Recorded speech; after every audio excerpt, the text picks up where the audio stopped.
अध्यात्म विज्ञान कोई धर्म या संप्रदाय नहीं है, ये स्पिरिचुअल साइंस है जो कुदरत के कानून पर आधारित है। ये विज्ञान पूरे ब्रह्मांड के सभी रहस्यों को उजागर करता है और जीवन के सभी पहलुओं को समझने के लिए एक नई दृष्टि देता है। इसी को आर्ट ऑफ विजन कहते हैं, दुनिया को देखने की एक नई दृष्टि, जो अध्यात्म विज्ञानी परम पूज्य स्वामी श्री कमलेशानंद जी के निर्देशन में सनातन सत्य का अनुसंधान कर हमारे जीवन को प्रकाशित करे। जय सच्चिदानंद।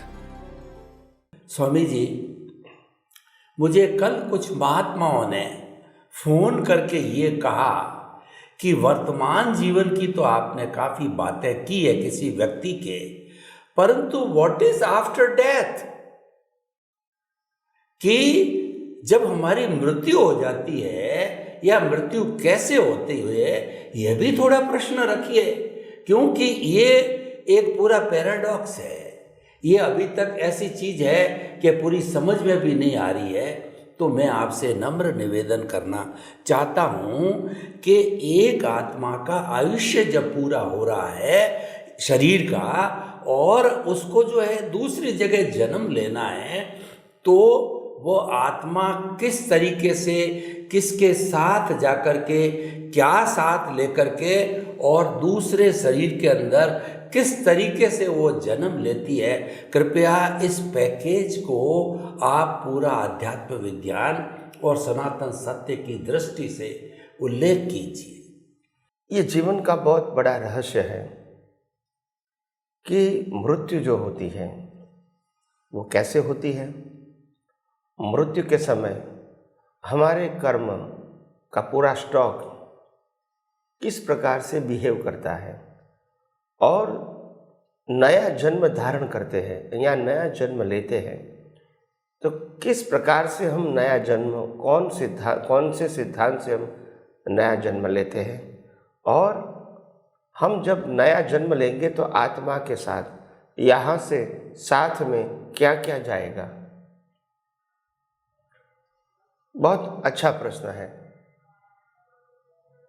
सिंपल बात यह है कि जब व्यक्ति की मृत्यु होती है तो कर्म 3 प्रकार के होते हैं, मन, वचन और काया।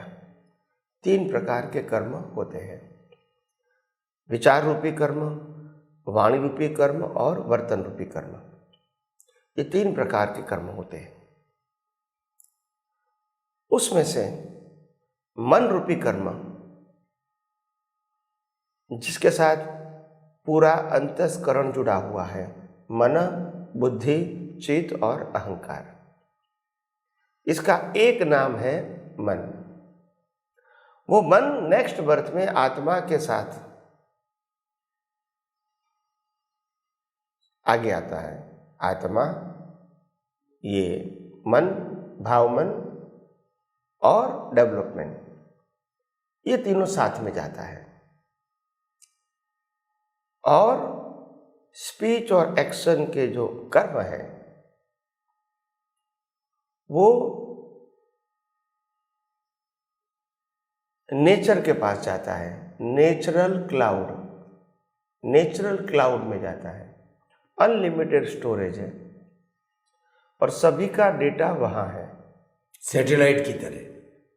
सैटेलाइट थ्रू आता है, मगर डेटा जो स्टोरेज है इसको क्लाउड बोलते हैं। डेटा सप्लाई होता है थ्रू सैटेलाइट।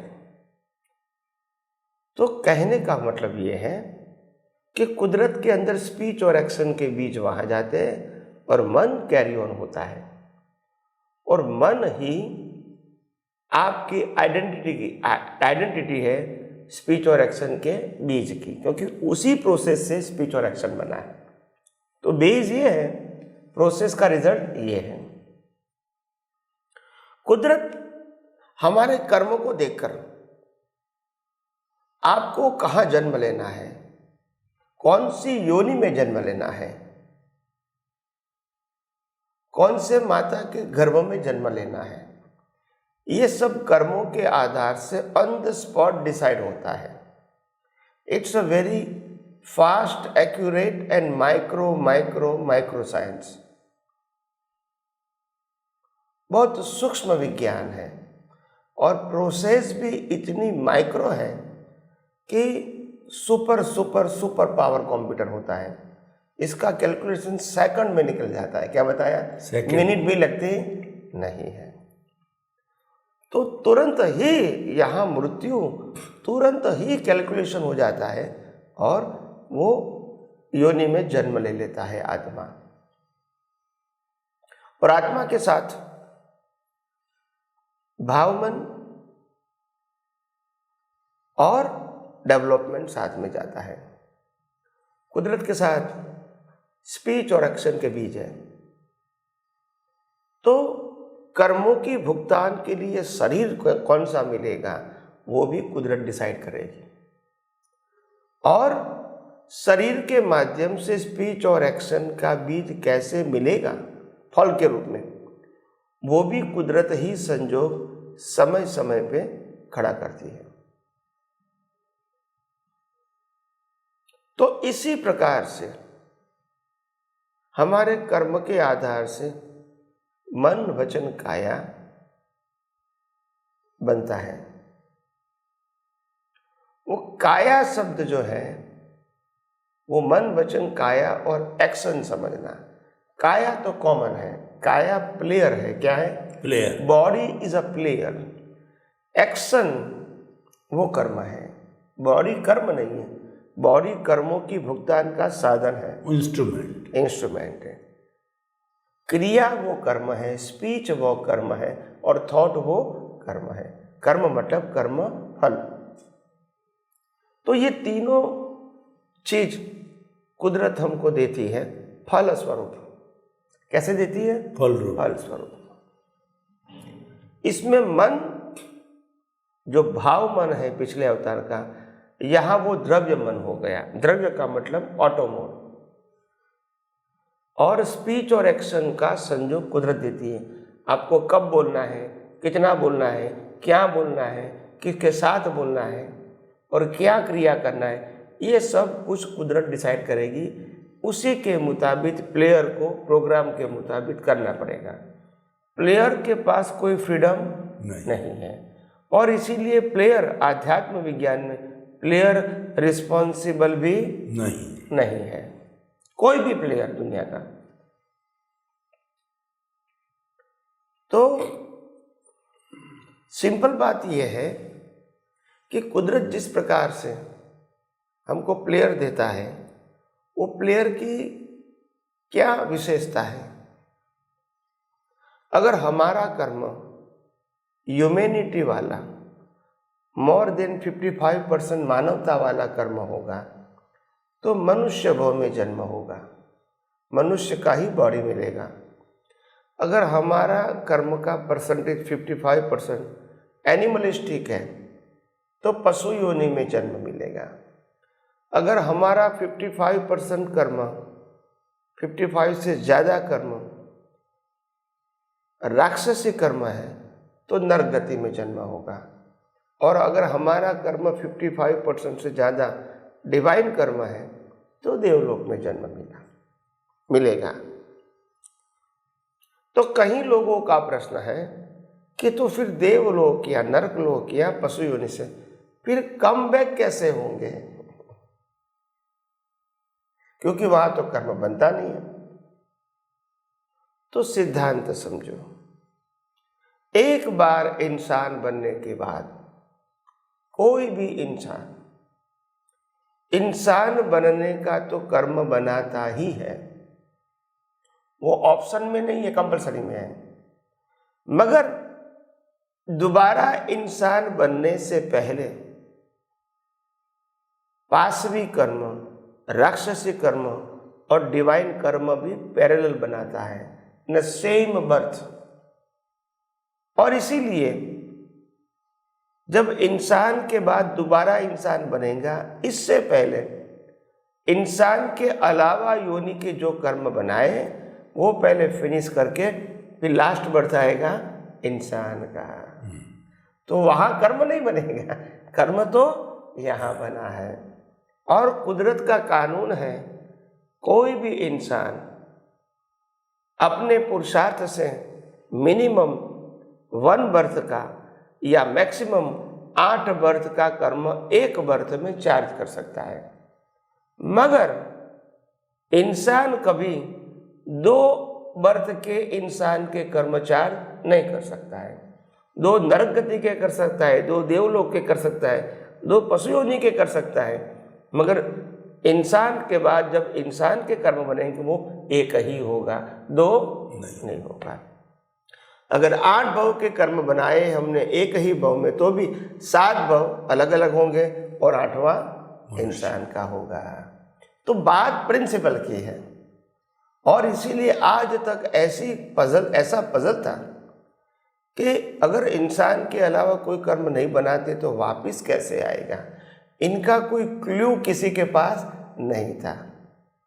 तो ये विज्ञान ने बताया कि इंसान के भव में ही मिनिमम 1 बर्थ का और मैक्सिमम 8 बर्थ का कर्म एक बर्थ में चार्ज कर सकता है, और इसमें मिनिमम या मैक्सिमम 1 बर्थ ही ह्यूमन का होता है, मिनिमम या मैक्सिमम।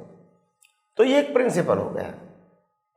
इसीलिए कुदरत भी कहती है कि इंसान जो है वो तो मैंने बनाया है, इंसान के रूप में जो इंसान है वो तो मैंने बनाया है।